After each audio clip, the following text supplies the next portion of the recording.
ఇది ఒక గుజరాతీ డిష్ అండి.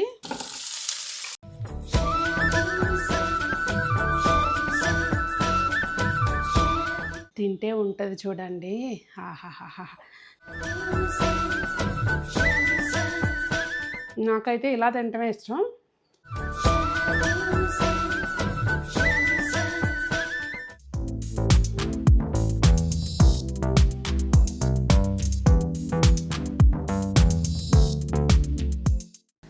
పెద్దలందరికీ నమస్తే, పిల్లలందరికీ హాయ్. ఎలా ఉన్నారు? అందరూ బాగున్నారా? మేము చాలా బాగున్నాం. మీరు కూడా చాలా చాలా బాగున్నారని, ఇంకా బాగుండాలని ఈరోజు ఒక మంచి రెసిపీ అండి.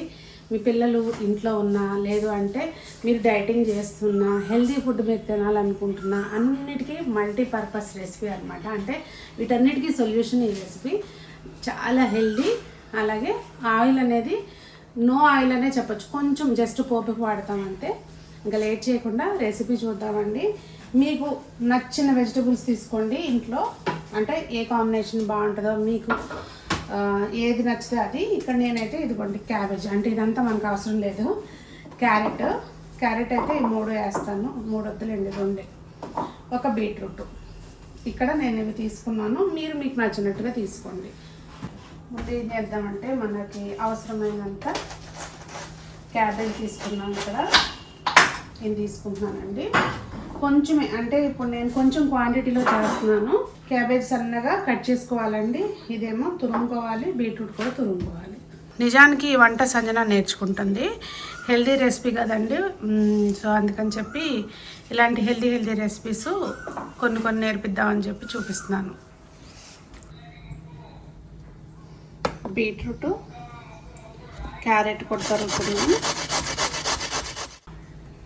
కలర్ఫుల్గా కనిపిస్తుంది. మంచిగా ఇవన్నీ తరిగి పెట్టుకోవడమే పని అండి. ఇక తర్వాత అంతా ఈజీ ప్రాసెసే. ఇదంతా మనం ఒక మిక్సింగ్ బౌల్లోకి వేసుకోవాలి.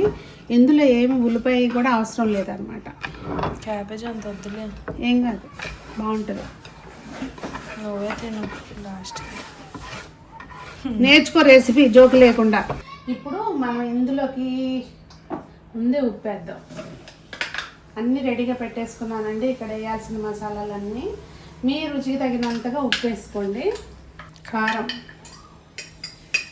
ఇది అంత ఘాట్లేదు, అందుకని కొంచెం ఎక్కువ వేస్తున్నాను, మీరు చూసి వేసుకోండి. ధనియాల పొడి అదే కదా అది.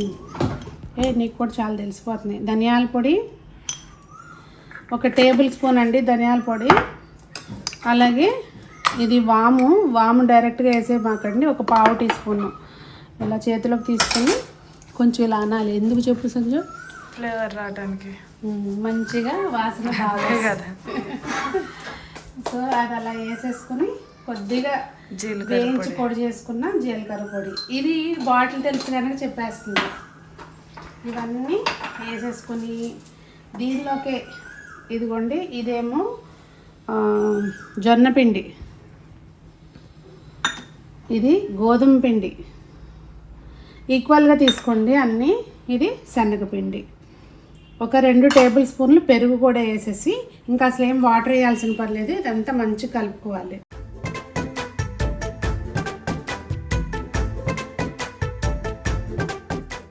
దాన్ని అట్లా అంత బతిల్లాడితే అది కలవదు, కొంచెం ఫోర్స్గా చెయ్యి. అంటే ఇట్లా మొత్తం ఫింగర్స్ తోటి అంటే నాకు కలవదు, అది మెత్తపాలు. సవా వాటర్ పోయి అన్నావు, పోయకుండానే కరెక్ట్గా సరిపోయింది. సో సంజన లాగా మీరు కూడా టెన్షన్ పడిపోకుండా మంచిగా మీ చేతులకి పని పెట్టండి, మంచిగా మిక్స్ అయిపోద్ది. వాటర్ అసలు ఏం అవసరం లేదండి. చూసారా?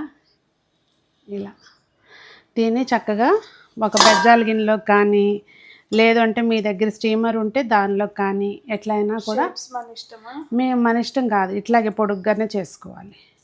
అంటే ఇప్పుడు దీనికి నెక్స్ట్ ప్రాసెస్ ఉంటుంది కదా సంజు, ఇట్లా అయితేనే బాగుంటాయి కదా. ఎప్పుడు పీసెస్ కట్ చేసుకుంటాం కదా మనం, ఇట్లా అయితేనే బాగుంటుంది.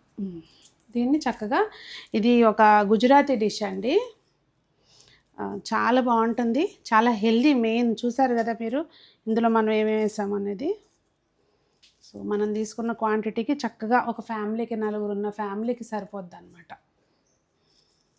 ఒకవేళ మీకు ఇది పలచన అయిందనుకోండి, పిండి కలుపుకునేటప్పుడు వెజ్జెస్ ఎక్కువ అయ్యి పలచన అయితే కనుక మళ్ళీ అదొక స్పూన్ వేసుకుని పిండి అడ్జస్ట్ చేసుకోండి అంతే. మాకు ఇదంతా ఓపిక లేదు సునీత గారు అని అనుకున్నారనుకోండి, దీన్ని మందంగా ఒక రోటీలాగా రౌండ్గా చేసేసుకుని దాన్ని స్టీమ్ చేసుకోండి.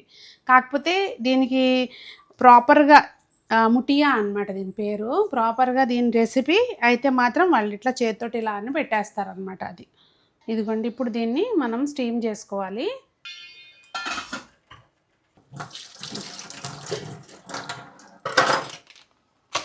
ఇట్లా అప్పచ్చి చేయించింది, ఇది ఒకటి పెట్టింది, ఇది తను చేసింది అనమాట. నేను ఇలా చేశాను.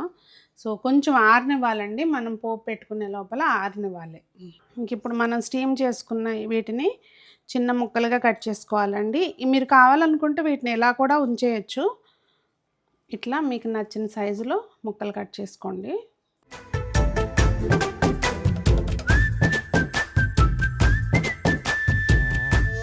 ఒక టేబుల్ స్పూన్ ఆయిల్ వేసుకోవాలండి. ఇక్కడ చూడండి దగ్గరికి.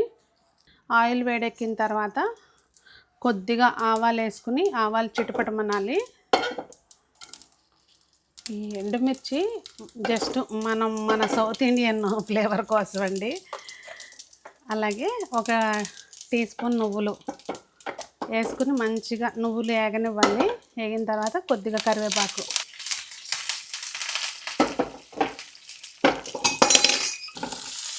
ఇప్పుడు మన ఈ ముక్కలన్నిటిని వేసి ఆయిల్ కొంచెమే వేసుకున్నాం కదండి, ఇవి స్టిక్ అవ్వకుండా ఉంటాయని నాన్ స్టిక్ వాడుతున్నాను అంతే.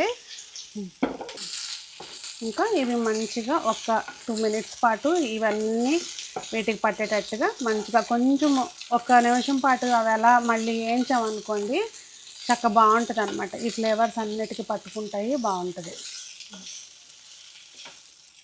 మేము పర్చేసింగ్ కాటికి వెళ్తుంటాం కదండి, నేనేంటంటే ఎక్కడ లోకల్ ఫుడ్ ఏముంటుంది స్పెషల్ అనేది అవి తినడానికి ఇష్టపడతాను అనమాట. అంటే మనం వెళ్ళినప్పుడు అక్కడ ఫుడ్, అలా హోటల్లో డిఫరెంట్ ఫుడ్ తింటాం కదా, అందరూ ఫుడ్ ఎంజాయ్ చేస్తారు. నేనే వాళ్ళని పిలిచి రెసిపీలు కనుక్కుంటా ఉంటాను ఎలా చేస్తారు ఏంటని. లేకపోయినా మనం గూగుల్లో సెర్చ్ చేసిన దాని పేరు తెలుసుకుంటా, ఇదేమంటారు అదేమంటారు అని చెప్పి గూగుల్లో సెర్చ్ చేసిన రెసిపీలు వస్తాయి కదండి, అట్లా నేర్చుకుంటూ ఉంటాను అనమాట.